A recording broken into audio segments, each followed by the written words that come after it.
नमस्कार। तो आज हम एक बड़ी ही दिलचस्प कहानी को समझने की कोशिश करेंगे। एक ऐसी कहानी जो विश्वास, अहंकार और उन हैरान करने वाले तरीकों के बारे में है जिनसे ये ब्रह्मांड हमारी जरूरतों को पूरा करता है। असल में यही वो सवाल है जो इस पूरी कहानी की जड़ में है। ये हमें एक ऐसे अनोखे टकराव की तरफ ले जाता है जो हमें सिखाता है कि समर्पण का असली मतलब आखिर होता क्या है। तो इस कहानी के जो नायक हैं वो हैं महान संत मलूकदास। अब हुआ ये कि एक दिन उनके मन में एक ख्याल आया, या कह लें एक जिद पैदा हुई। उन्होंने फैसला किया कि वो ईश्वर को परखेंगे, और वो भी एक ऐसी जगह पर जहां इंसान का दूर दूर तक कोई नामो निशान न हो। देखिए, संत ने जो प्रण लिया वो कोई मामूली इच्छा नहीं थी। ये तो सीधा सीधा भगवान को एक चैलेंज था, एक चुनौती थी, ये देखने के लिए कि क्या वाकई ईश्वर हर जगह मौजूद है और अपने भक्त का ख्याल रखता है।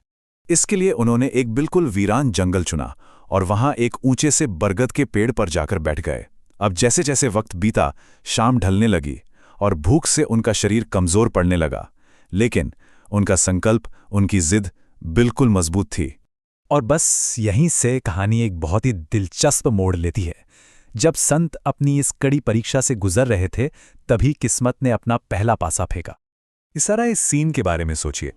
अचानक कहीं से राजा का एक काफिला वहां पहुंचता है और 56 भोग वाला शानदार खाना तैयार करता है। लेकिन तभी उन्हें खबर मिलती है कि डाकू आ रहे हैं, और वो डर के मारे सब कुछ, सारा खाना वहीं का वहीं छोड़कर भाग जाते हैं। अब सोचिए, संत के ठीक नीचे जमीन पर एक शाही दावत तैयार पड़ी थी। लेकिन संत मलूकदास का क्या, वो तो अपनी प्रतिज्ञा पर डटे रहे। नीचे स्वादिष्ट पकवान तैयार थे, पर उनकी जिद उससे भी कई ज्यादा बड़ी थी। वो तो एक उंगली तक खिलाने को राजी नहीं थे। पर कहानी यहां खत्म नहीं होती है। अब इस सीन में एंट्री होती है विलेंस की, जो इस परीक्षा को जिंदगी और मौत के सवाल में बदल देते हैं।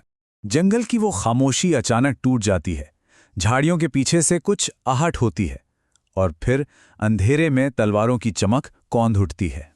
ये खूंखार डाकुओं का एक गिरोह था जो मौत का दूसरा नाम माने जाते थे।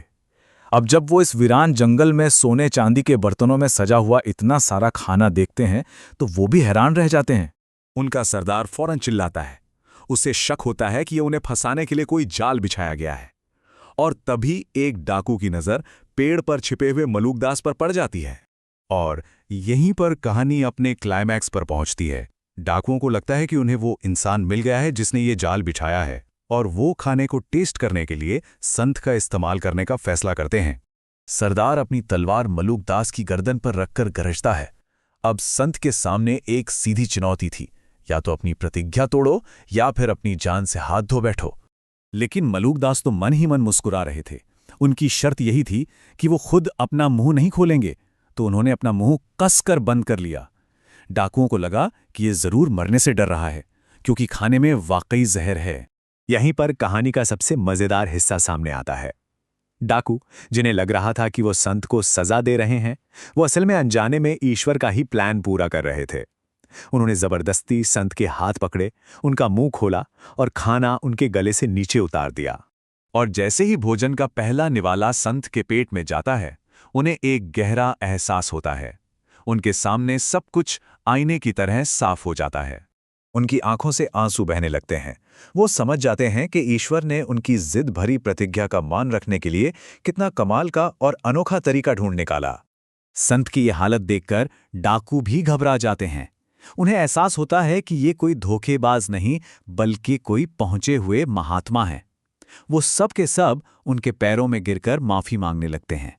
ये जो पूरा नाटकीय घटनाक्रम हुआ, ये एक बहुत गहरी दार्शनिक सीख में बदल जाता है। एक ऐसा ज्ञान जो सदियों से हमारे बीच है। इसी अनुभव के बाद संत मलूकदास ने इस मशहूर दोहे को लिखा।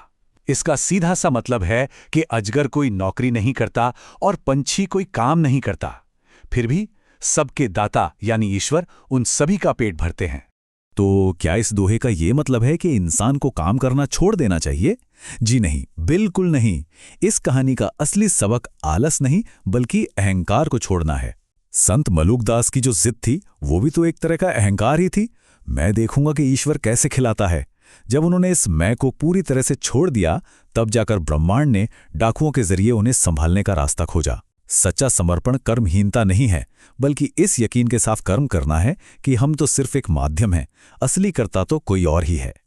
और हम आपको इसी एक सवाल के साथ छोड़ जाते हैं। ये कहानी हमें ये सोचने पर मजबूर करती है कि हमारी अपनी जिंदगी में मेहनत और विश्वास के बीच की वो बारीक रेखा आखिर कहाँ है।